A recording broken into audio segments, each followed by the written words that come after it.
vaša nominácia napríklad na šéfa SIS reálna? Nebudem vyjadrovať. A je to vôbec reálne, že by také niečo bolo? Ešte raz tomu sa nebudem vyjadrovať, lebo posledné dni sú len o kadrovaní, čo si všímam a neinformujete seriózne, takže... V čom neinformujem seriózne, my sa pýtame? O všetkom. To, čo sledujeme, to sú dezinformačné. O všetkom. Kadrujete podľa ľudí, podľa politického presvedčenia. To som ešte nezažil. Mimochodom, to naplňa aj skutkovú podstatu. Aha, čo konkrétne?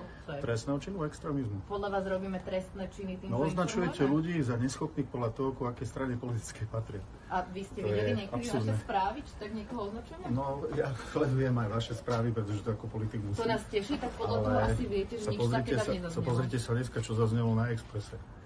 Pani Magdalena Vašerová hovorí o ľuďoch tretej triedy. A to je trestný čin? Jednoduchých ľuďoch. No tak toto keby povedal niekto z nás, tak neviem, čo by ste robili, alebo ako by ste informovali.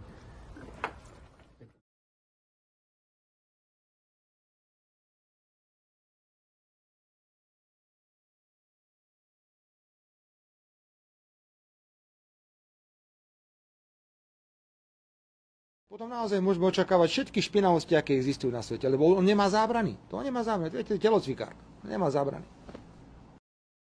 Skurvenom človeku skurvená povaha, kradne nám dôveru, zvlieka nás do náha, odvaha čeliť jej často nepomáha, bratstvo a faloš pijú z istého pohára. Skurvenom človeku skurvená povaha, kradne nám dôveru, zvlieka nás do náha, odvaha čeliť jej často nepomáha, bratstvo a faloš pijú z istého pohára. Produkcia Zmysel.